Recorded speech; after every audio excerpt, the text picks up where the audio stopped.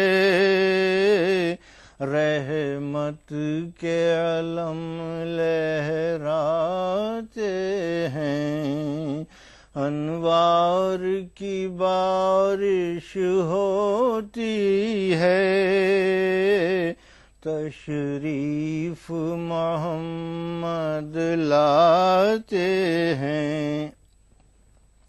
کیا عز و وقار آدم ہے، خود شاداں رب اکرم ہے، کیا عز و وقار آدم ہے،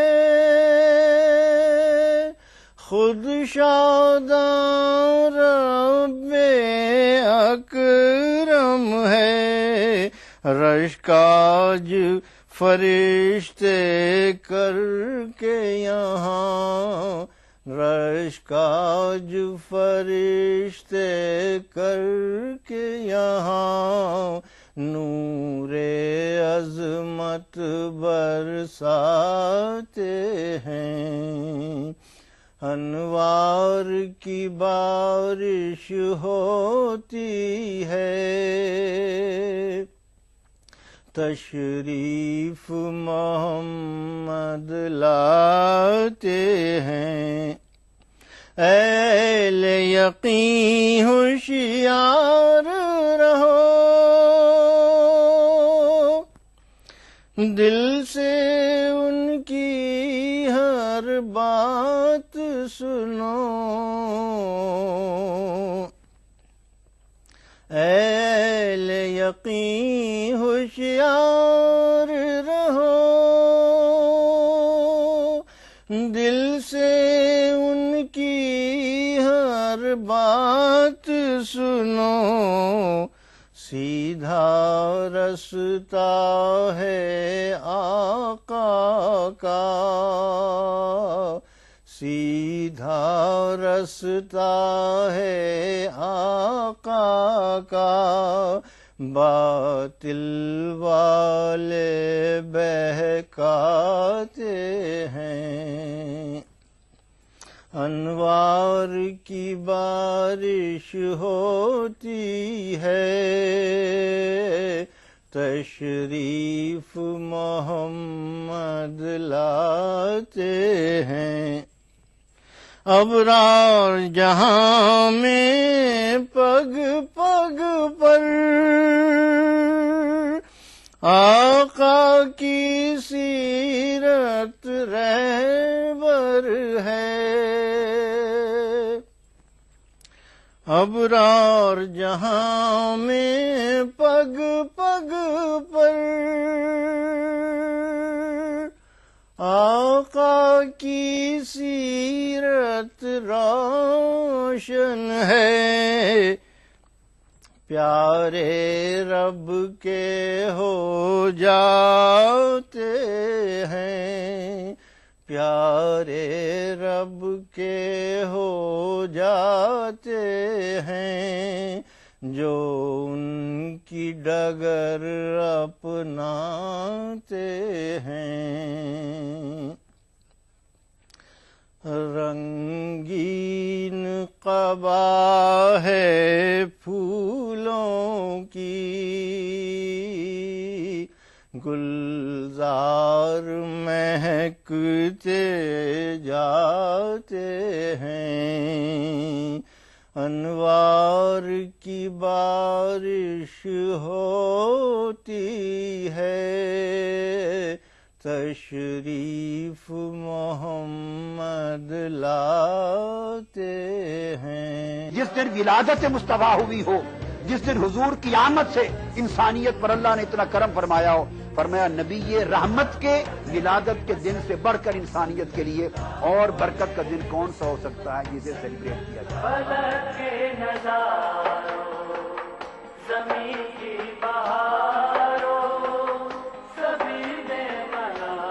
میلاد النبی ہر پیر سے جمعرات دوپہر 2:30 بجے صرف ETV اردو پر.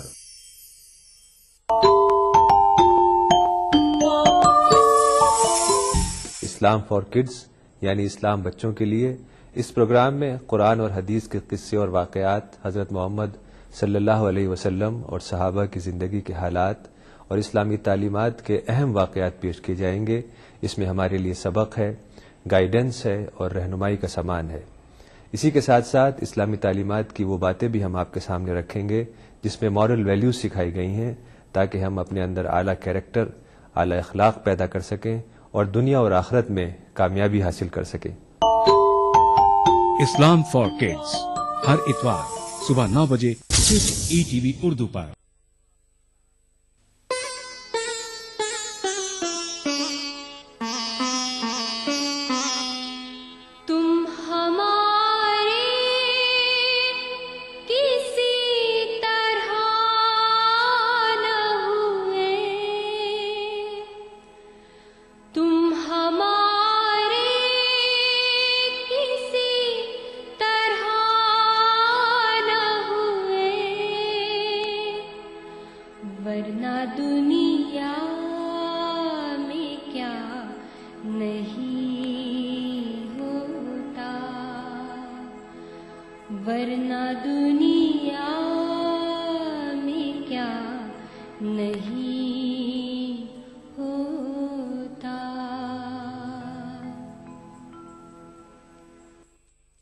سوال آپ کے، جواب ہمارے. ناظرین کرام السلام علیکم ورحمۃ اللہ وبرکاتہ. دینی سوال و جواب کے اس پروگرام میں نسیم اختر آپ تمام ناظرین کا استقبال کرتا ہوں. آج آپ کے سوال کا جواب دینے کے لیے اسٹوڈیو میں تشریف فرما ہیں اسلامک فقہ اکیڈمی کے شعبہ علمی کے انچارج جناب مفتی محمد فہیم اختر ندوی صاحب. میں آپ کا اسٹوڈیو میں استقبال کرتا ہوں اور آغاز کر رہا ہوں ایک سوال سے جسے بھیجا ہے جناب رحمت اللہ صاحب نے بنارس سے. ان کے سوال کے الفاظ ہیں کہ شیئر کے بارے میں اسلام کا کیا نقطہ نظر ہے؟ کن کمپنیوں کے شیئر لیے جا سکتے ہیں اور کن کے نہیں؟ دیکھیے، شیئرز جو ہیں وہ بنیادی طور پر ایک قسم کی تجارت ہے. شیئر کا مطلب ہوا حصہ، پارٹ. ایک کمپنی جب وجود میں آتی ہے، ایگزسٹ کرتی ہے، تو چونکہ کمپنی کا سرمایہ بہت بڑا ہوتا ہے، اتنے سرمایہ کو کوئی ایک آدمی فراہم نہیں کرتا پورے کیپیٹل کو. تو آج یہ نیا طریقہ چلا ہے کہ اس کمپنی کے سرمایہ کو فراہم کرنے میں بہت سارے لوگ شریک ہو جاتے ہیں. اسی کا نام شیئر رکھا گیا اور شیئر کا اناؤنس ہو جاتا ہے، اعلان ہو جاتا ہے، لوگ شیئر خرید لیتے ہیں. تو ظاہر سی بات ہے کہ شیئر کا خریدنا گویا اس کمپنی کے اندر حصے دار بننا ہوا کہ ہم اس کمپنی کے اتنے حصے کے مالک ہیں. جس شخص کے پاس کسی کمپنی کے 50% کا شیئر ہو، نصف شیئر ہو، اس کا مطلب ہے کہ اس کمپنی کا آدھا مالک یہ ہے. یہی تناسب ہوگا ہر شخص کے شیئر کا کمپنی کی حصہ داری میں. تو جب شیئر کا یہ مطلب ہوا تو اب ہم آسانی سے سمجھ سکتے ہیں کہ کمپنی کیسی ہے جس کا ہم شیئر لے رہے ہیں. اگر کمپنی ایسی ہے اور اس کا کاروبار ایسا ہے جس کو غلط نہیں کہا گیا ہے تو شیئر لینا درست ہوگا. اگر کمپنی اور اس کا کاروبار ایسا ہے جس سے منع کرتا ہے اسلام تو اس کا شیئر لینا غلط ہو جائے گا. تو جو کمپنیاں ایسی ہیں جن کا کاروبار بنیادی طور پر حلال ہے، مینوفیکچرنگ کا کام کرتی ہے کمپنی، انفراسٹرکچر کا کام کرتی ہے، روڈ کا ہے، سڑک کا ہے، بجلی کا ہے یا ٹیلی فون ہے، اس طرح کے سامان بنانے والی کمپنیاں ہیں، تو ان کمپنیوں کا شیئر لینا درست ہے. ہاں، ان کمپنیوں کو بھی اپنے کاروبار کو چلانے میں بعض جگہوں پر کچھ ایسے کام کرنے پڑ جاتے ہیں جو غلط ہوں. مثال کے طور پر ان کو انٹرسٹ پہ لون لینا پڑ جائے، انٹرسٹ دینا پڑ جائے. اسلام انٹرسٹ اور سود سے بھی منع کرتا ہے. تو یہ جو کام کرنے پڑ رہے ہیں ان کو مجبوری میں کرنے پڑ رہے ہیں، یہاں کے سسٹم میں اور یہاں کے لا کے تحت ان کو کرنا پڑتا ہے. بیسک ان کا کاروبار وہ نہیں ہے. بیسک کاروبار اگر کمپنی کا حلال ہے تو اس کمپنی کا شیئر لینا درست ہے. لیکن اگر کوئی کمپنی ایسی ہے جس کا بیسک کاروبار ہی حرام ہے، حلال نہیں ہے، کوئی کمپنی جو شراب بناتی ہے یا کوئی کمپنی ہے جو سور کے گوشت ہی کا کاروبار کرتی ہے، اسی کی پیکنگ ہوتی ہے، ڈبے تیار ہوتے ہیں، اس کو سیل کرتے ہیں وہ، تو ایسی کمپنی کا شیئر نہیں لے سکتے ہیں، ایک بات۔ دوسری بات یہ ہے کہ شیئر کے سلسلے میں یہ بات بھی ذہن میں رہنی چاہیے کہ شیئر اگر کمپنی کا کاروبار حلال ہے تو شیئر دونوں مقصد سے لے سکتے ہیں۔ شیئر کچھ لوگ اس لیے لیتے ہیں کہ شیئر کو خریدیں اور اس کو سیل کریں۔ ظاہر سی بات ہے، آج جس آدمی نے شیئر خریدا اس کی جو قیمت ہوتی ہے، کمپنی کا گڈ ول جس طرح بڑھتا جاتا ہے ویسے ویسے شیئر کی قیمت بڑھتی جاتی ہے۔ 1 سال کے بعد 2 سال کے بعد 10 روپے کا شیئر 200 روپے کا ہو سکتا ہے۔ اب اس شیئر کو فروخت کرتا ہے تو پیسے اس کے پاس زیادہ ہو گئے، تو وہ کمپنی کے اندر اس کی حصے داری تھی جو بڑھ گئی، کمپنی نے ترقی کیا، اس کا گڈ ول ہوا، اس کا پروفٹ، اس کا سرمایہ بنا، تو یہ سب اس کا حصہ ہے، اس لیے یہ فروخت کرنا بھی درست بنے گا اور جو پیسے مزید ملیں گے وہ درست ہوں گے۔ کچھ لوگ شیئر اس لیے لیتے ہیں کہ شیئر لے کر فروخت نہیں کرتے ہیں، ارلی ان کے پاس پروفٹ آتا رہتا ہے، سالانہ نفع، تو سالانہ نفع لینے کی مقصد سے جو شیئر لیتے ہیں ان کا شیئر لینا بھی درست ہے۔ شیئر لیں، سالانہ پروفٹ ان کے پاس آتا رہے، جب ان کی مرضی ہو اس کو بیچ دیں، نہیں مرضی ہو رکھے رہیں، پروفٹ حاصل کرتے رہیں۔ تو اصل جواب صرف اتنا ہی ہے کہ جو کمپنیاں ملک میں ایسی ہیں یا باہر جن کے کاروبار بنیادی طور پر حلال ہیں، ان کمپنیوں کا شیئر لینا درست ہے، اور جو کمپنیاں ایسی ہیں جن کا کاروبار بنیادی طور پر حرام ہے، ان کمپنیوں کا شیئر لینا درست نہیں ہوگا۔ شکریہ۔ اور اگلا سوال ہے محترمہ رضیہ حسنین صاحبہ کی طرف سے، وہ ممبئی سے لکھتی ہیں کہ اگر کوئی شخص فکس ڈپازٹ اس لیے کراتا ہے کہ آگے چل کر اس سے اپنی بیٹی کی شادی کا انتظام اچھے طریقے سے کرے گا، تو اس کا ایسا کرنا صحیح ہے یا غلط؟ دیکھیے، اس میں 2 مسئلوں کو ایک ساتھ جوڑ دیا گیا ہے۔ فکس ڈپازٹ میں ہوتا یہ ہے کہ آپ نے جتنے پیسے رکھے وہ ڈبل ہو کر یا جو بھی ان کا سسٹم ہے اس کے لحاظ سے پیسے بڑھ کر ملتے ہیں، اس کو سود مانا جاتا ہے، یہ انٹرسٹ ہے۔ اسلام سود کے اگینسٹ ہے، سود کے بالکل خلاف ہے۔ اسلام کا تصور یہ ہے کہ سود وقتی طور پر تو یہ لگتا ہے کہ جس نے پیسے رکھے تھے اس کو بڑھ کر پیسے مل رہے ہیں، لیکن ہول سسٹم کو دیکھا جائے پورے سماج کے اندر تو سود کا نظام جو ہے وہ مالداروں کو مالدار بناتا ہے اور غریبوں کو غریب کرتا ہے۔ اس سے یہ ڈس بیلنس زیادہ پیدا ہو رہا ہے، اور کمزور اور متوسط طبقے کے لوگوں اور غریب لوگوں کی جیب کے پیسے نکل کر مالداروں کی جیب میں چلے جا رہے ہیں، بڑی بڑی کمپنیوں کے پاس۔